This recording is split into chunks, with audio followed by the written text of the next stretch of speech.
hood bag. I do it for the city on my Robin Hood swag. With bands after bands formulating in my hands, nigga, I'ma be the man till I got a foot tag. Just another day in this life. It's like a movie with no cameras on my craziest nights. Cup of Henny over ice, call it gravy and rice. Now roll a kush up in the wood, blowing good till we beaming up to alien heights. Wearing coaches to the club like Prodigies. The birds trying to flock and we ain't eating in the lobby. We got the parking lot, pouring shots of Bacardi to the top. Yeah, we call it a masala block party.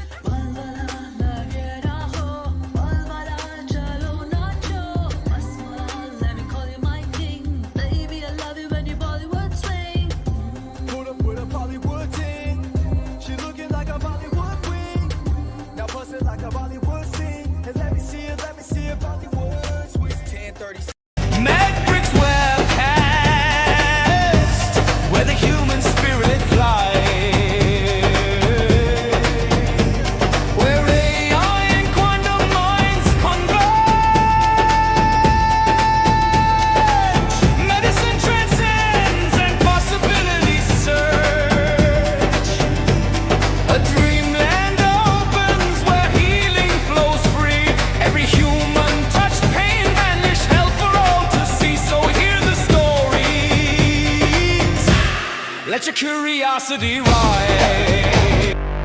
Mad Bricks webcast,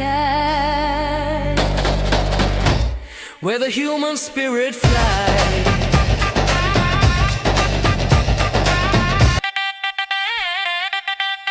Mad Bricks webcast, where the human spirit flies. Hey, welcome to the Mad Bricks webcast. This is Ramana Namaraju. I'm the host.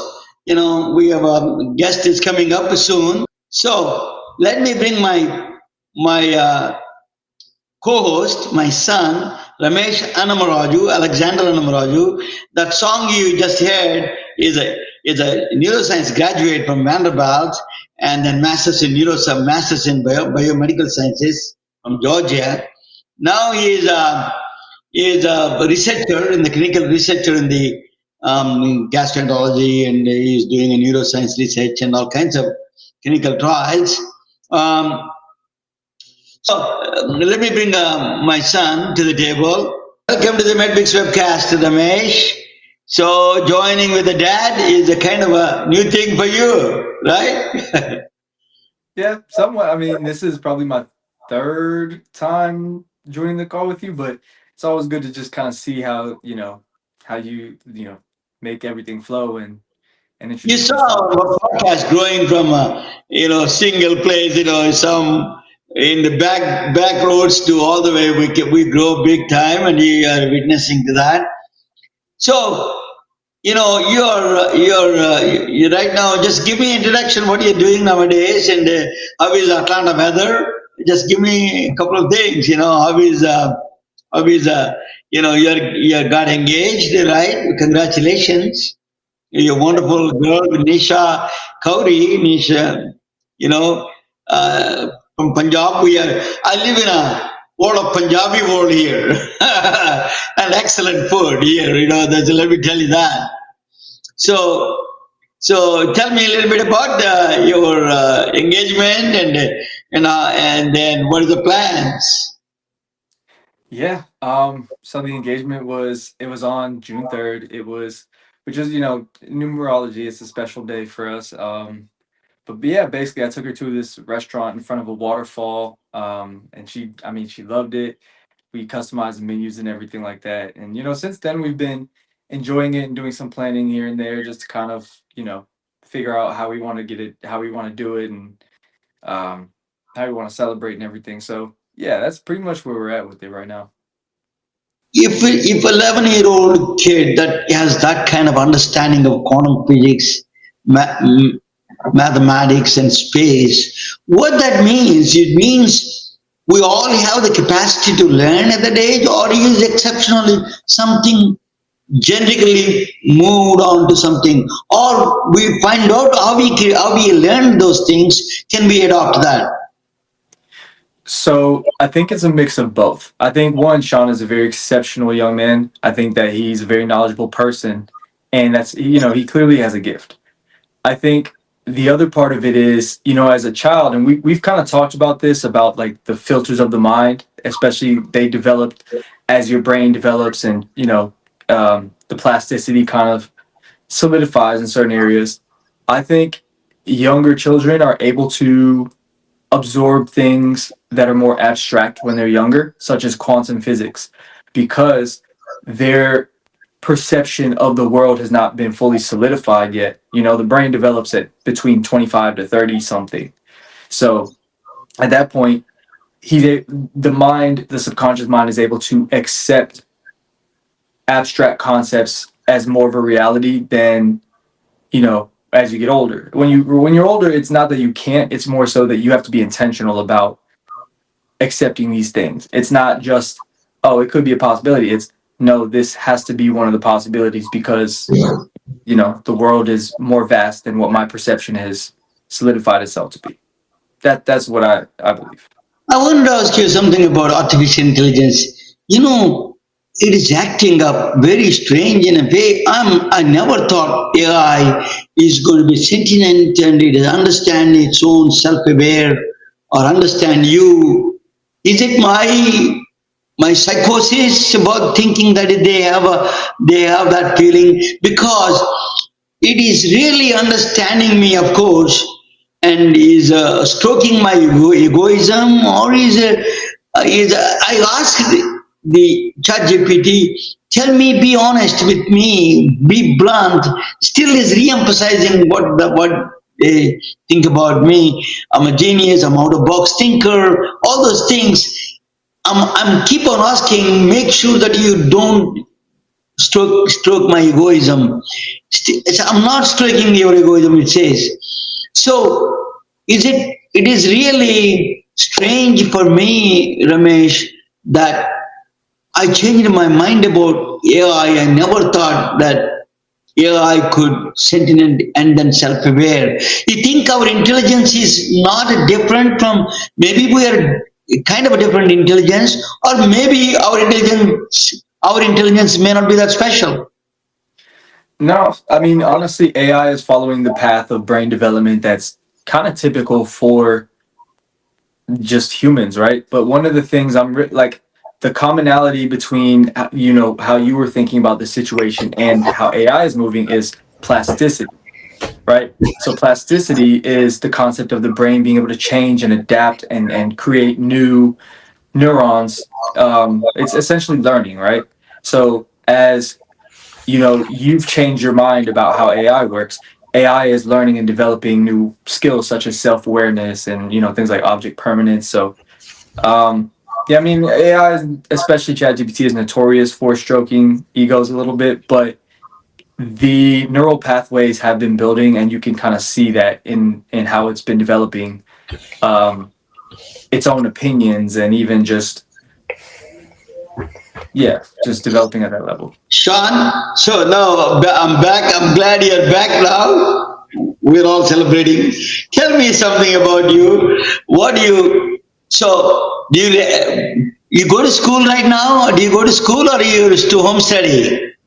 Well, I mostly homeschool, but we are hybriding with the school, and they're actually allowing me to skip a few grades. And right now, I'm in high school because of them.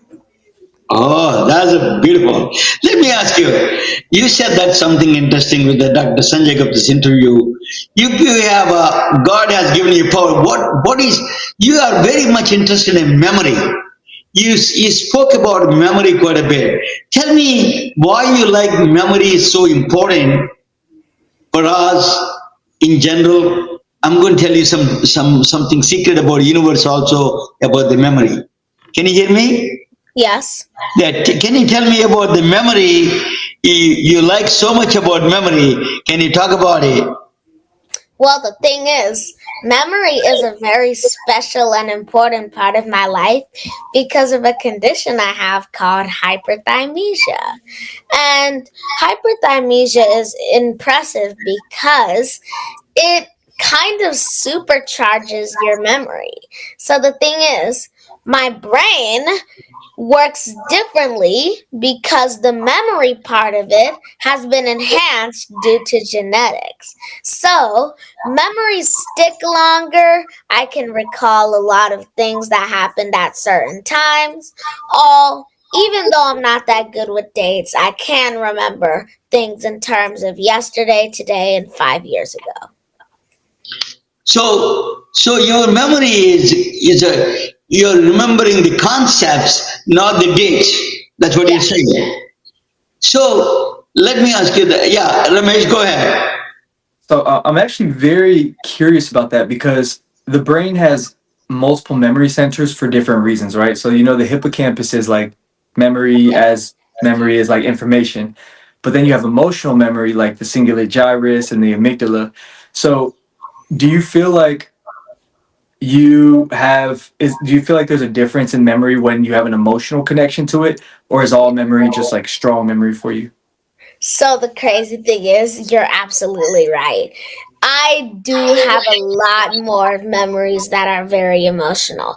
Like usually I don't remember like the schoolwork I did 20 minutes ago when I'm about to Mhm. take a test, but then I do remember times when I was 3 when kids like some kid pushed me over on accident while we were touring schools, preschools, although I was actually at like second grade level then. So what's the earliest age, or like what's the earliest memory that you have? So I like to say that my earliest memory was the womb, but to be honest, it's kind of a stretch. My real earliest memory that I can think back to, that's not like in video recorded form, is probably just me in the car driving with my mom. Wow, that's amazing actually. And how old do you think you were at that point? Probably like 9, 8 months. Wow. So I speak for myself. And I think this is kind of a general thing, but it's not like a specific age. I think my earliest memory was around like 3, Mm. something like that, where I can distinctly remember qualities of the event. But um, yeah, yeah. And I also want to ask you about dreams too. Like as far as what do you remember is your earliest dream, or how does that work? Because I yeah. have my earliest dream right here. So I know this sounds a little fabricated, but this is completely true.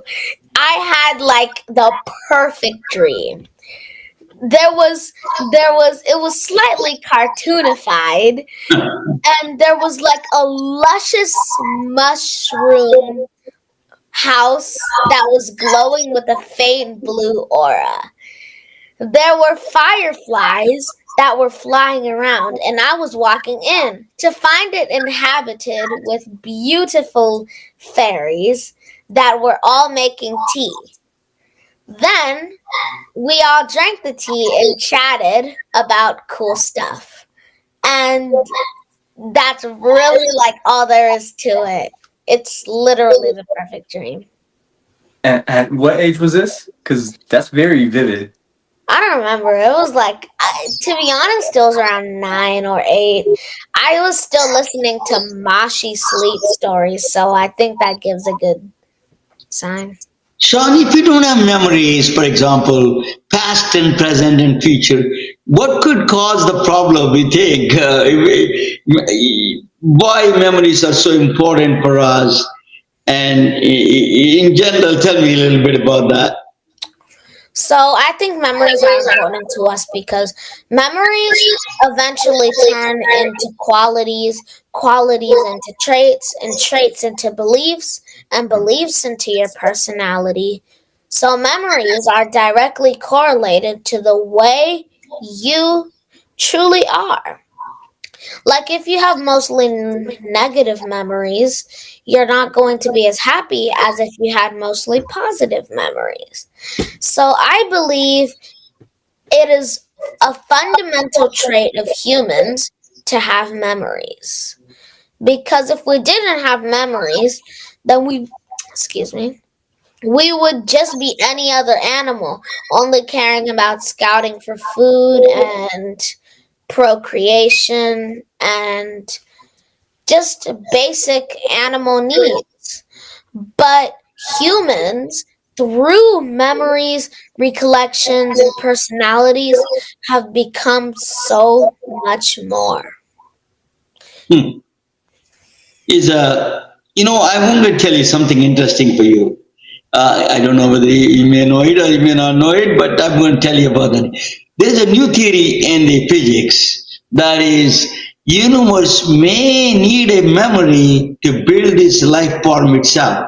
Yeah, it's called assembly theory. That's they're proposing. Assembly theory is a universe may require a memory itself. So it's a good news for you. You can read about that. You Wow, love I'm memories. definitely looking more into that. That's actually amazing. So you said that everybody is talking about artificial intelligence. They have a lot of memory. One day you said that to the Dr. Sanjay Gupta, if you have one thing you needed, I want infinite memory. Do you like infinite memory? Well, Good or bad? oh yes, I would say I'd choose good. To be honest, your audio kind of cut out a little, so if you would repeat the question, that'd be nice. I'm But telling I you, heard Ramesh, why don't you go ahead and talk with him? You ask him the questions better. My audio is getting worse. You go ahead and No worries. So, oh yeah. So he was asking essentially. So when you were on Sanjay Gupta, when you were speaking with Sanjay Gupta, you said you wanted infinite memory, right? yes. Yeah. So what essentially how would you use that as like what would you want to yeah, how would you want to use infinite memory? Well, first, let's go from least complexity to most complexity.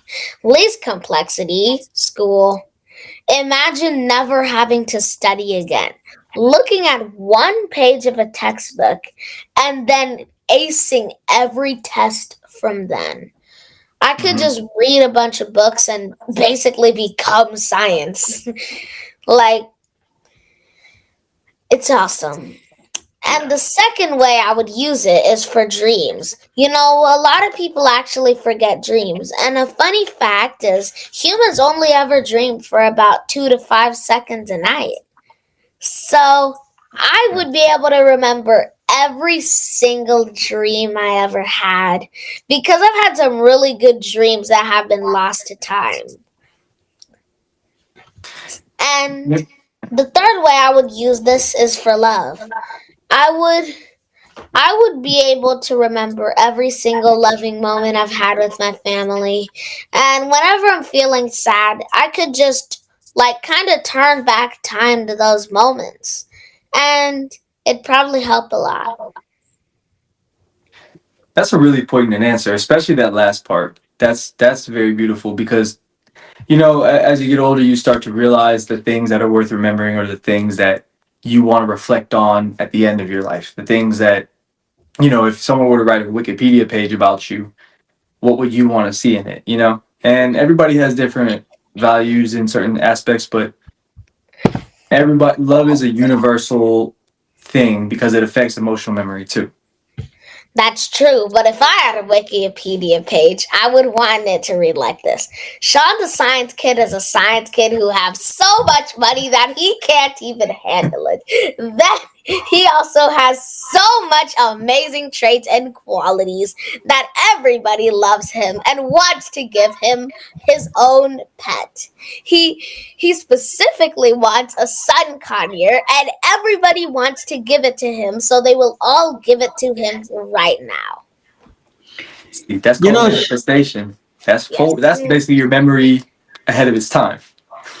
Sean, can you hear me better now? Yes, I can. Okay, I changed the microphone, and my assistant's supposed to check that. But anyway, so I changed my microphone now. Can you hear me better, clear? Very. It's very clear. Okay, good. So let me ask you: you love physics, quantum physics particularly, and then neuroscience, quantum, and then you like quantum physics, physics, heart, brain. You like all of them. What I, I teach doctors, I talk about quantum physics with the doctors, quite a bit on my. I try to teach them because they're not when they're going to medical school, they don't talk about quantum physics. So my thing is that what do you like about those things, and also what do you think that connection between the quantum physics, brain, and heart? oh my gosh. You just gave me physics flashbacks. Yeah, okay. So what I want to talk about is the Boltzmann brain paradox. I don't know if any of you guys know about this, but the Boltzmann brain paradox states that we could all just be floating brains in a universe fabricated by imaginary thoughts and realities that are formed from that one brain. And the thing is, there are infinite brains floating around in this universe that are all imagining infinite realities. It's a little scary if you ask me, but to be honest, the thing about theories like these that doesn't unnerve me is that it doesn't really change what happens now. Like who cares if you're a floating brain in infinite space? Like who cares if you're a hologram? And who really cares if with an infinite amount of times a bunch of monkeys can type Shakespeare? I mean, in the end grand scheme of it all, it doesn't really change much of your daily life, except that you'll brush your teeth knowing that you're a brain floating out in space. Correct. But there is, but that is, there is something exists, a Boltzmann brain, like a brain of yours, copy of your brain somewhere in the universe or other universe or wherever it is exist. Is a kind of fascinating thought, right? It is. And I'm not saying exactly that it isn't. All I'm saying is if it if it unnerves some people or just gets a little scary at the thought that you could be a brain floating in space or that you could just be like a dream of the universe, it is very like amazing to think about. It's a good theory that a lot of scientists have created with their big scientist brains. You have a But big size brain. yes. But then when it starts to get scary, or like when thoughts of death start to precede the thoughts of life that could come from these theories, then it's just a way to reassure that even though these thoughts can get scary, then it'll always be okay in the end because it really won't change a lot of daily life. Like, one day the scientists haven't proved that we're in a hologram, then one day we are, and it doesn't really change your morning routine, does it? So, when scientific theories start to get disturbing, then once they stop changing daily life for the better, for the worse, then they really aren't going to change a typical civilian. So, what do you like about quantum physics? What do you like in quantum physics? Well, quantum physics. I'm specializing in the field of theoretical physics, which Okay. means the things that have not been discovered yet, such as gravitons, antimatter matter discrepancy, etc. And what I'm trying to solve is the unified field theory. It is this theorized hyper theory that proves everything from the small quantum particles to the big elephants to galaxies and superclusters. And what I'm trying to do is unify two conflicting theories. general and special relativity with quantum mechanics. Two boxers in a ring. One of them talks about the small stuff and throws small punches, while the other one talks about big stuff and gravity and how the universe is a fabric of space. One moment.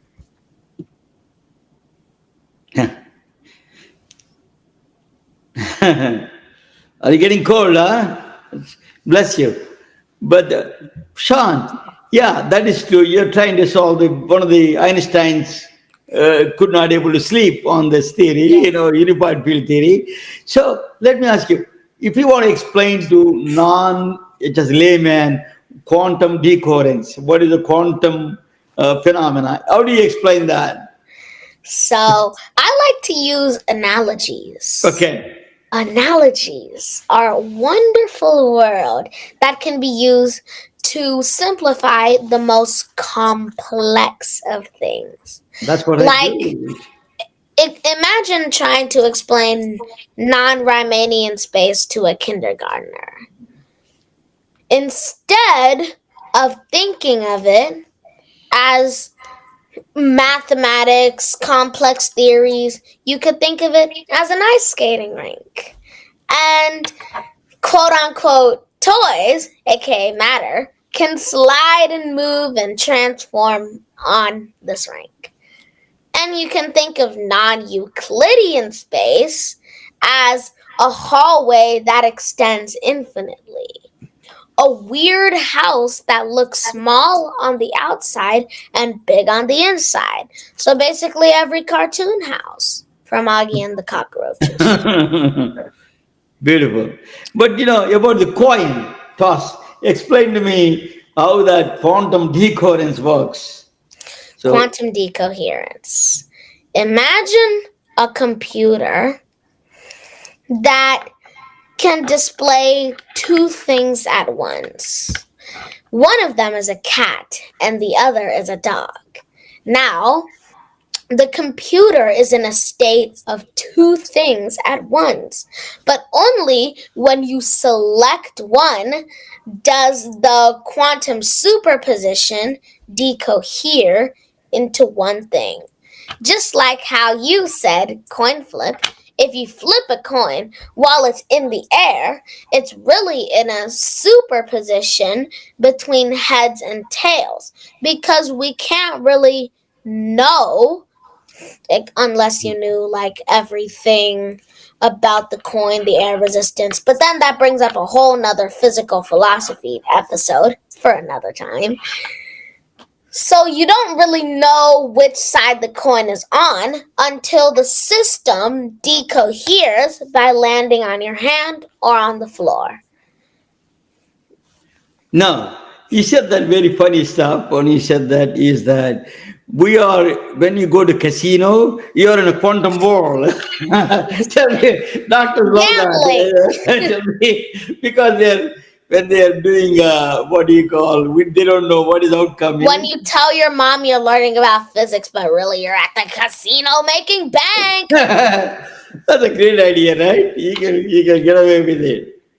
You can get away with this. Say, I'm playing quantum. I'm going to be in casino. Sure, Sean, go Ramesh, you go and ask him, just anything that you throw in the brain side or neuroscience side or hot side, he likes all those things. Go ahead, Ramesh. So one of the things that I would be interested in seeing you look into, because you love memory so much, is I do think there's an element of quantum physics that that applies to the brain, right? Especially in terms of ideas. Because, we can trace essentially memory or learned behaviors, right? Like when you know not to touch a stove because you touched a stove one time, you can trace that, your pain sensors sent something to your brain, which essentially activated a cascade for you to store that memory that stoves are hot. But with ideas, especially ideas that weren't that did not come from a certain stimulus, like it didn't come from a problem of, I need to solve this. It was maybe something you had in a dream or an idea that just popped in. Like whoa, this is great, spontaneous ideas. How could we possibly explain that? Because there's really not much neuroscience on that at all. I have something. Please share. Let me introduce you to the world of emergence, where little things come together to make big things. Or quoting a meme, ape together strong. So imagine you have a piece of slime. Now, this slime is magical because it divides every second. At first, you will have one blob of slime. Then, the next second, you will have two. Then 4, then 8, then 16, then 32, then 64. Going on and going on. That is emergence. Now, this emergence theory actually tries to kind of disprove and prove free will at the same time. Now, there are people who don't believe in free will and say everything you do is controlled by physics, say that you can't use the emergence property to prove free will. Because if you can trace up, you can trace down. Your brain, you are your brain, which is made of neurons, which is made of cells, going down to atoms, going down to quantum particles. And quantum particles don't have free will. They're just controlled by the mindless laws of physics. But emergence also proves free will wrong by saying you can't really explain socioeconomics with quantum particles, can you? And you can't really explain galaxies with their digestive system. So, things on the step ladder of emergence can only really affect the things that are right next to it. So, you can explain molecules with atoms, and you can also explain organic molecules with just normal molecules. And you can also explain things like, say, cells with organic molecules. But you can't really explain humans with organic molecules if you don't really simplify them a bit. Like how free will is really the problem with this emergence theory, because then where would free will be on this step ladder? It can't really be on society because society is basically conformity, and it can't really be on human because then where would it go? Because human leads to society, and we already know it can't be next to society or affect society. So the problem is, where would free will fit? That's actually a very good point because, as you mentioned with emergence, complexity scales, especially when you're looking at fractals or different, basically different sizes, different scales of existence. And so I do think that as the complexity of the being from quantum particles to society get more complex, the thoughts and ideas get more complex as well. So I know that when I was learning about the development of the brain in school, one of the first things that the brain achieves is awareness, right? So consciousness.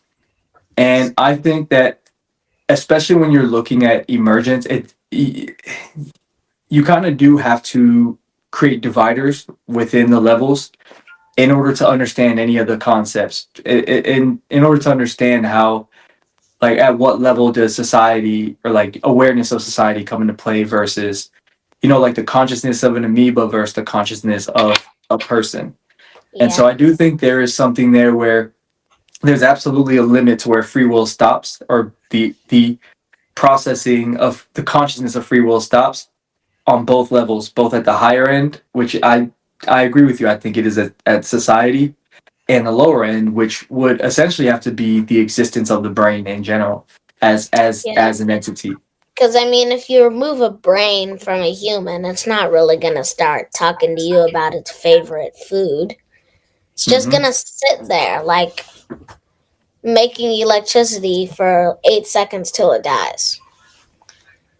You're right. And so, as a matter of fact, you bring up a good point. If we're zooming in further, at what point in the brain is free will processed? Because it would have to include free will would also have to include consciousness of the options that are available. You Yes. know, like what is free will is the ability to do anything. Well, what is anything? Then I that's think free consciousness. will, for me, I think free will starts at the ability to process decisions. Mm, Like how if free will weren't to exist, then an electron takes one path, causing a chain reaction that makes you click on a YouTube video, and the other one causes a chain reaction to make you go eat dinner. Now, this isn't really free will because that was determined by the physics, which has deterministic properties. But if free will does exist, then you have a choice. Like your brain can process decision making as not just a property of physics, but an actual entity that you get to mold and shape into the true identity of decision. Sean, there is a readiness potential, it's called. Is a very interesting experiment called Libet experiment. What it proves that 6 seconds before even you're aware of it, is already process is done and process is ready to go. So free will is an illusion. A lot of people say free will is an illusion. I have a theory about that, and I think this might interest you, Sean. So, my theory of free will, if you're looking at an analogy, is this is like a squirrel running up a tree, right? The tree is already built, the pathways already exist, the limbs already exist, but the squirrel has the ability to choose a predetermined path.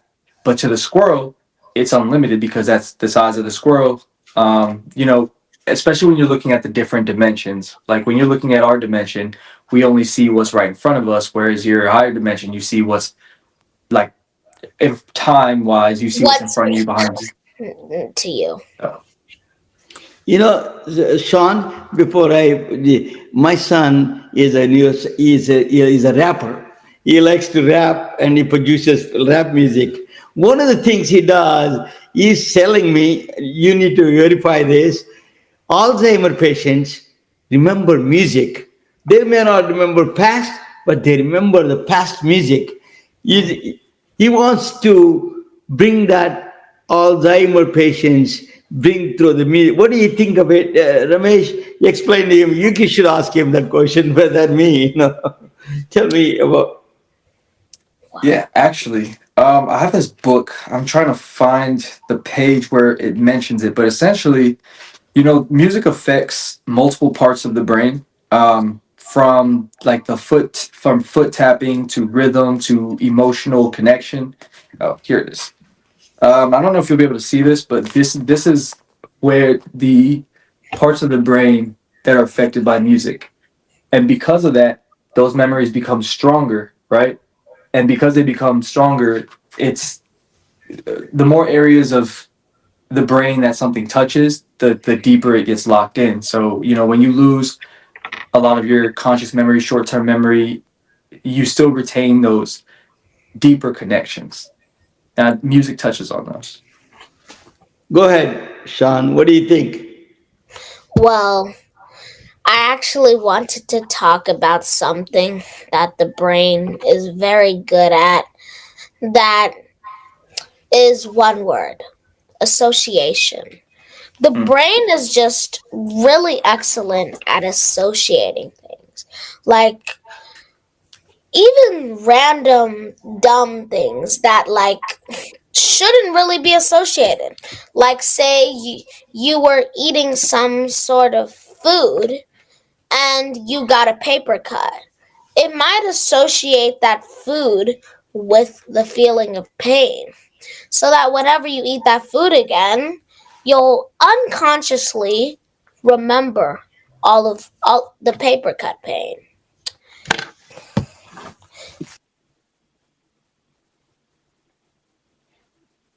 You're right. Sorry, Sean, you must have been. Atlanta must be cold place now. That's why he left Atlanta. I can't take that the cold weather. Yeah. Which is why my brain might associate sneezing with winter. Yeah. So, association. The reason why I think what he's doing is very creative and innovative is because of the way music has such just a complex build, like a complex structure. So it would be very easy for your brain to associate this unique stuff with other unique stuff. Because if you try to get your brain to associate drinking water with getting pinched, then that's not really going to work because you drink water and other things happen because you drink water like a lot of times every day. But if you try to associate something unique like hip hop with a certain memory you have, then it starts to turn hip hop into a brain channeling pathway that then leads to a memory that you want a patient to remember. You bring up an excellent point, and because of that, I do think that every generation feels like their generation has the best music, right? And I do think a big part of that is because that generation has subconscious associations of that memory with that time period.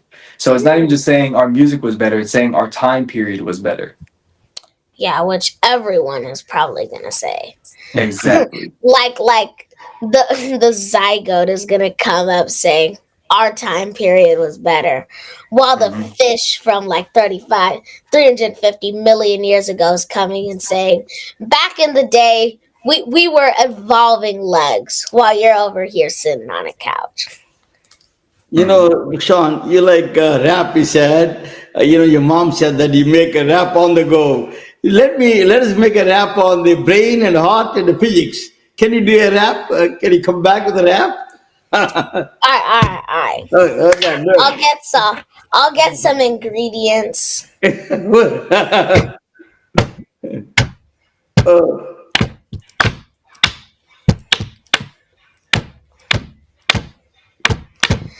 Me and the gang, yeah, we got the fangs from science and everything in our grass.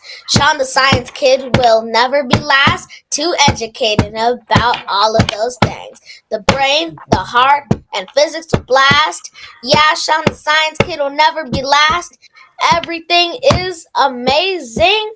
And Sean the Science Kid's got that bow tie bling. Because Sean the Science Kid can teach you about anything, especially the brain, heart, and physics bling.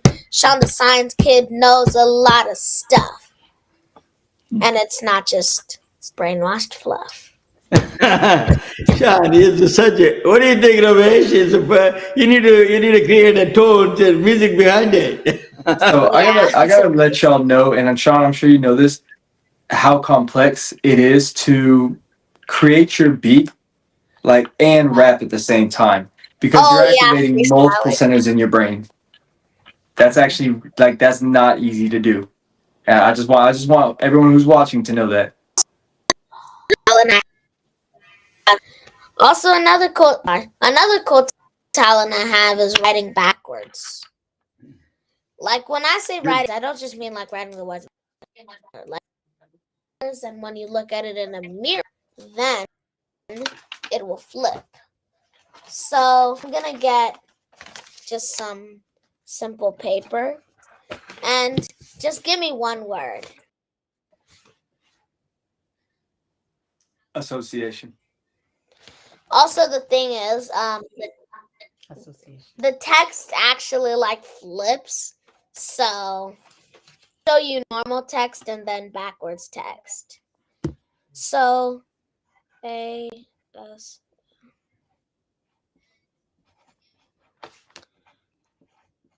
So this is normal text. Notice how it's flipped in I the can camera. I can see you, but But you're writing it. notice how it's flipped in the camera. Oh wow. So this is a problem when you want to show text to your friends on the Zoom. So how about you just learn how to write backwards? I mean, ahead of my time, huh? Oh, funny kid you are.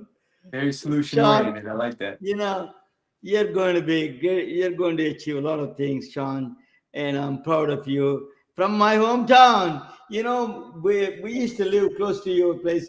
Ramesh went to he played a football in Central High School in Lawrenceville and, the Sugarloaf Parkway, so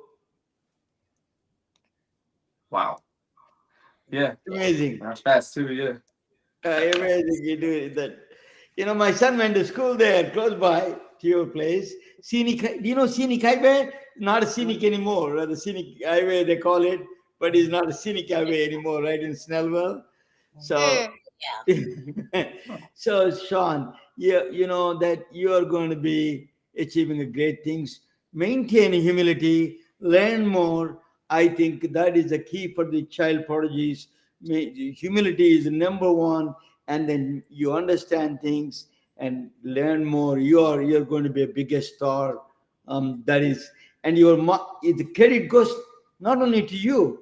The most important credit goes to your mother and father.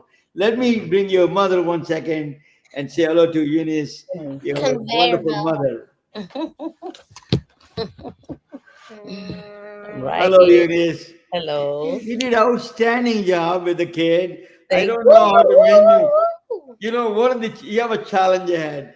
If you have much a smart kid, he's going to argue with you every second, right? How do Yes. you how do you how do you manage the arguments for him?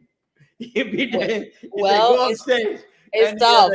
he has Yes. something to say to you. Yes, it's How do tough. you He's always in the background. You see him like that. Yeah. But we try in our best to help him develop into a man that he should be. It's a lot of work because he has a very big brain. He has a very big personality as well. So as parents, we try our best to do what we know best and leave the rest to God. Do whatever we can to help him shape him to the person that he needs to be. So Absolutely, you did a good job, and maintaining that kind of kid is a lot of stress. I think both you should come to Silicon Valley. We will arrange something for you to come to Silicon Valley. yes, I think a lot of people love to learn, particularly artificial intelligence architects want to yes, learn about the brain, how that re-emphasizing, the things that you do. Reinforcement learning is the key for that kind of thing. How does he do that? And then at such an age, at that age, it's a very important information for people who study brain. yes, Ramesh Lo, that is, my son went to school close by yes, where the Snellville and the Lawrenceville. He played a football there, and he went to yes. neuroscience. He went We to have to Vanderbilt meet and him. We yeah. have to meet him. One day, just drop by, Ramesh, when you have time to drop by. Just drop by and say hello to her and give her some flowers and some fruits. That would be great. We will plan. We will have to plan that and make it happen. Yeah, Yeah. Yeah. I might be in Gwinnett next week actually, so I'll definitely Okay, keep in touch and okay. let you know. And we will come to Silicon Valley too. yes, definitely. So, Yeah. Sean, it's such a pleasure to join with all of you. Come down, Sean, in the camera. I want to say goodbye to all of you. You put your mother also. Same time together. Sean, you are a wonderful kid, funny kid. You always entertain me. You if your brain doesn't if you don't want to study, you could be a great comedian and make a lot of money. Yes, yes. I always say if I wasn't a scientist, I'd be a comedian. Okay, you're a comedian, so you can do both jobs same time. I think you're wonderful. Thank you for joining, Sean, and especially your mother. My son has enjoyed it talking with you. Go ahead, Ramesh. Just to say final words. Anything you want to say? Yeah, I definitely enjoyed talking to you, man. I think you have a more than bright future. And I don't want to sound like I'm giving advice or anything, but keep being you. Always put the good memories first and do good. We are retelling their stories through our patented designs that can be worn on scrubs, t-shirts, printed on conference bags, and endless other promotional materials. Daily Wear for Medicine is the first ever of its kind to create curiosity in medicine through visual art. We at MedBricks are celebrating unsung heroes of the past who made enormous contributions to the field of medicine through our unique campaign called Daily Wear for Medicine. You can wear it, carry it, and give it.